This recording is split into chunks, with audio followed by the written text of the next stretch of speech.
boy, what a great place to kick off this week's Horsepower. Today on the show, we're going to build up a monumental motor. In fact, it's a streetable version of the one that powers this famous door slammer called the Twister. What's more, the owner's going to help us. He's a famous horsepower hero known worldwide as Dr. Ols.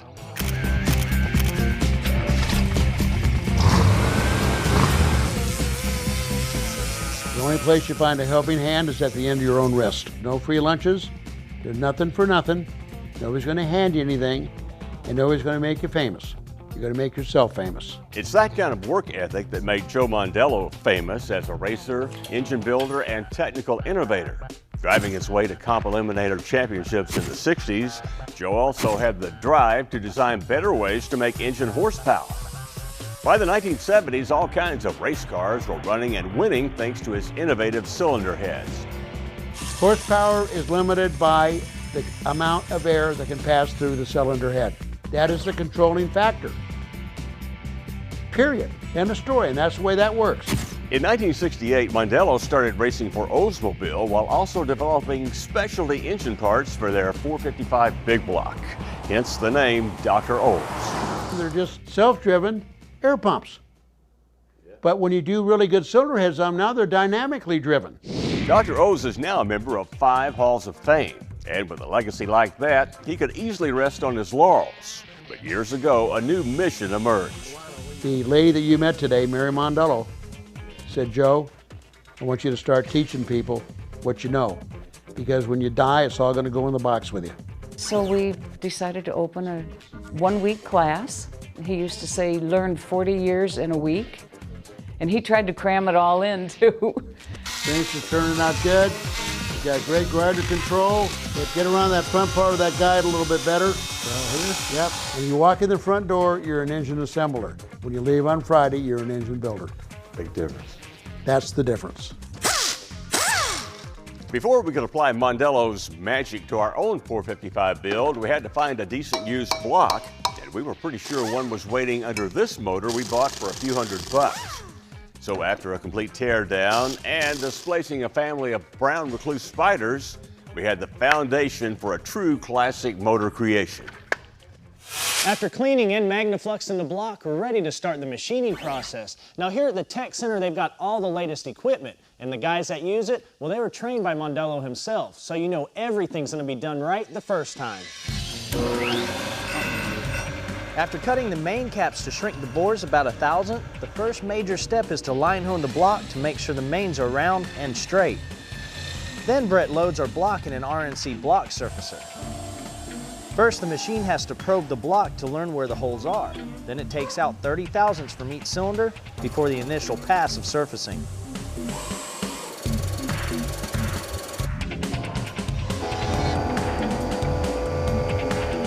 Deck surfaces were not square this way, and you can see, being that it touched here and not here, that it wasn't square this way. Also, you're seeing how unflat the deck surface was in the high spots and the low spots there. After several passes, the machine has taken off about 13 thousandths of surface material.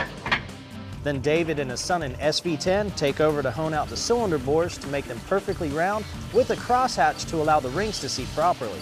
That's pretty much telling you a basic idea of what the bore is looking like.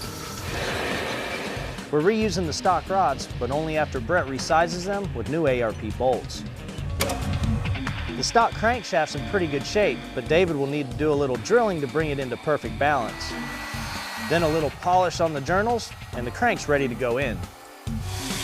It's about time for the master engine builder himself to take over, and he's got a bag full of tricks and tech gems that'll make any motor last longer and make more power.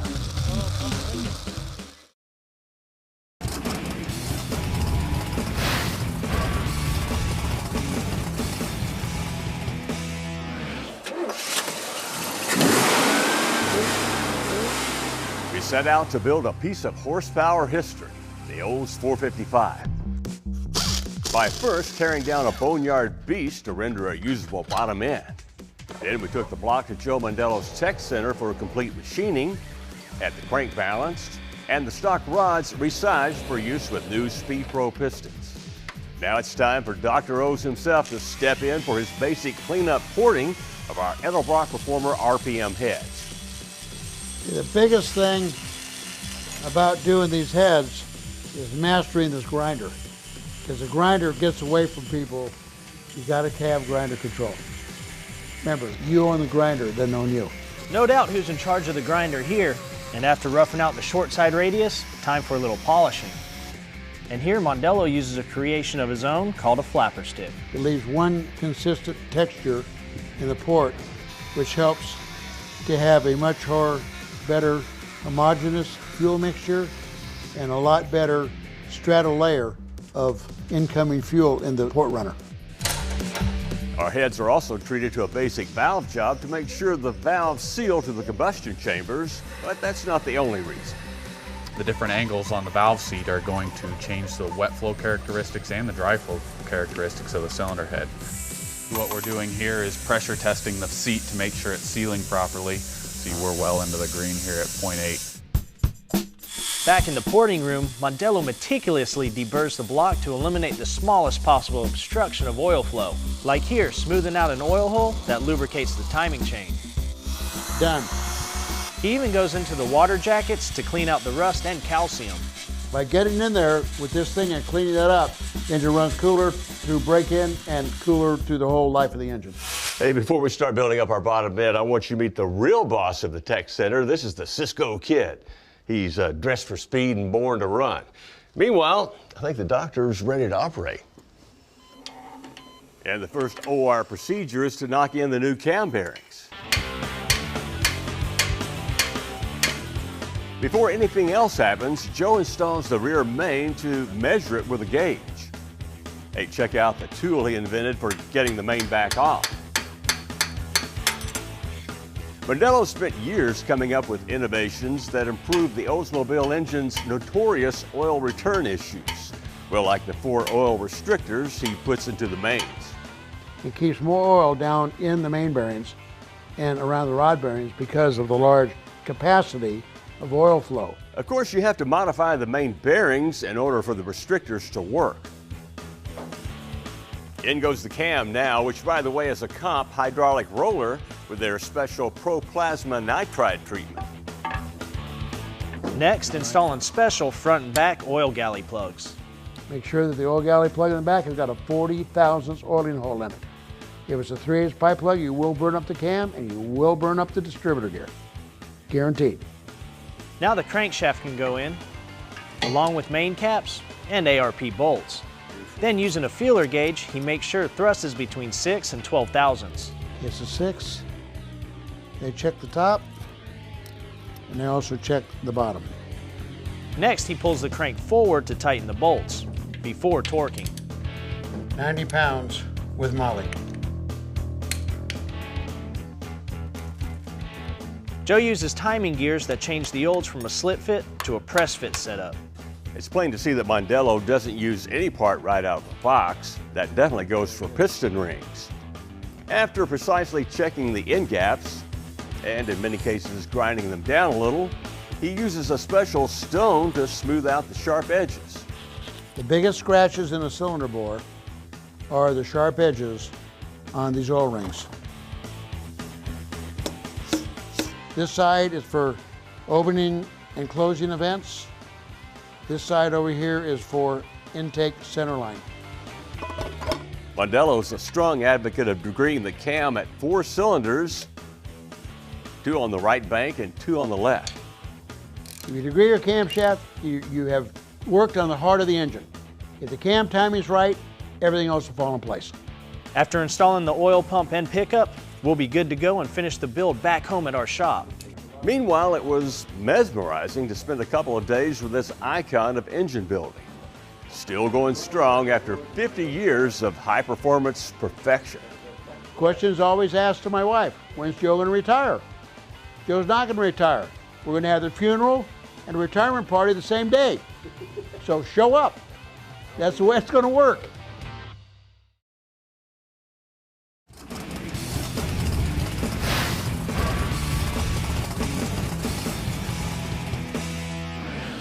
Well, our 455 Oldsmotor is back in the shop and ready for us to finish the build next week with all these parts, and hey, we'll even take it back to the dyno and pound on it.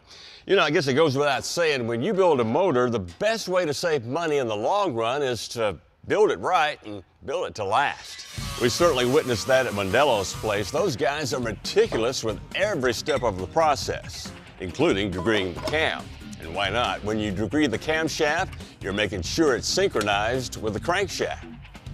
Well, it's been a while since we've done this drill, so let's review the steps of one of the more popular methods. Of course, you got to have some tools like a degree wheel, a dial indicator, a pointer, and hey, what better use of an old coat hanger than this, and some kind of positive stop device, and you can even make one of these with an old spark plug. With your timing set and cylinder heads installed, rotate the crank clockwise till number 1 piston is at top dead center. Then after aligning the pointer with TDC on the wheel, install the piston stop so the bolt protrudes about 1 inch. Rotate the crank till it touches the piston stop, record the degree wheel number, and rotate counterclockwise till you contact the stop again. The numbers should match. With the dial indicator mounted to the block and directly over the lifter or intake side spring, rotate the crank clockwise till the lifter is at maximum lift and zero the indicator. Now rotate the crank, and as the lifter moves up, stop when the indicator shows 50 thousandths of rise. Record that number from the degree wheel.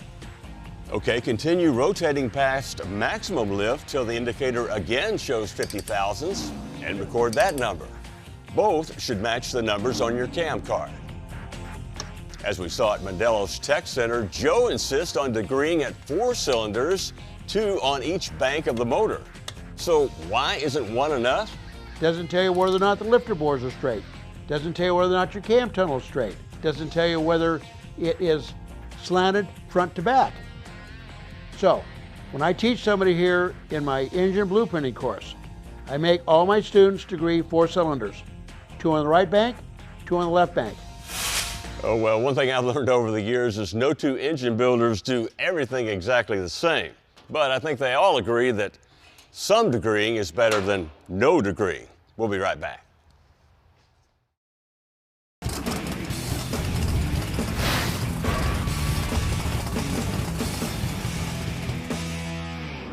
A well-prepped block is the critical starting point for any engine build, but it can also be an expensive one when you get your build back from the machine shop. So today, we're going to show you a couple budget tech tips that'll save you money in the short run and extend the life of your block in the long run.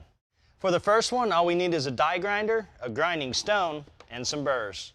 This 5-liter Ford has a good oiling system. However, the oil return holes here in the lifter valley have sharp edges and raised points that can slow the oil down from getting back in the pan. Now using the grinder and the stone, I'm going to chamfer the holes in the valley so the oil has a nice smooth passage back to the pan.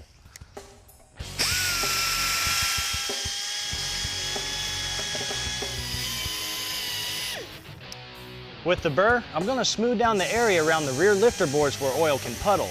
Now, be careful not to remove too much material. Remember, we're just smoothing out the rough edges.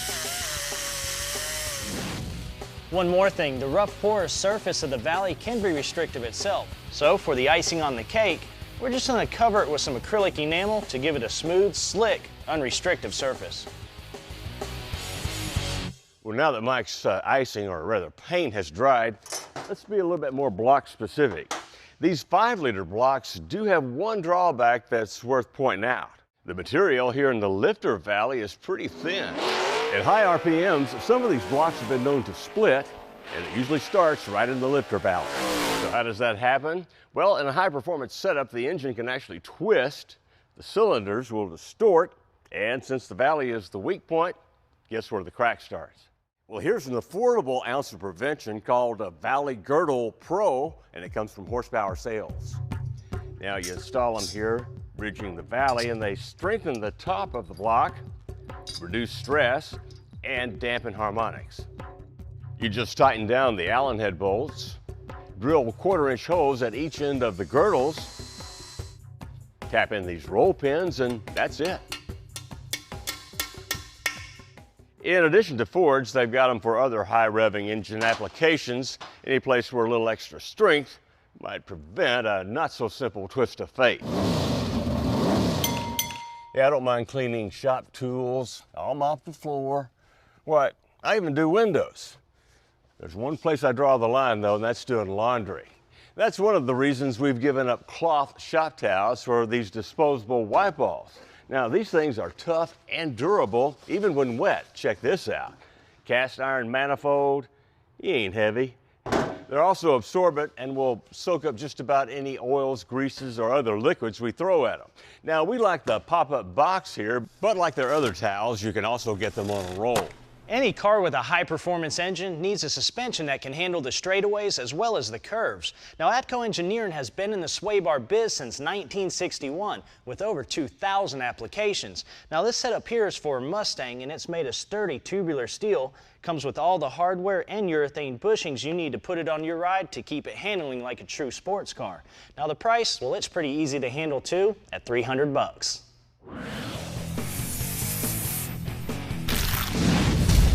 Build on a budget. Horsepower projects that save you time and money.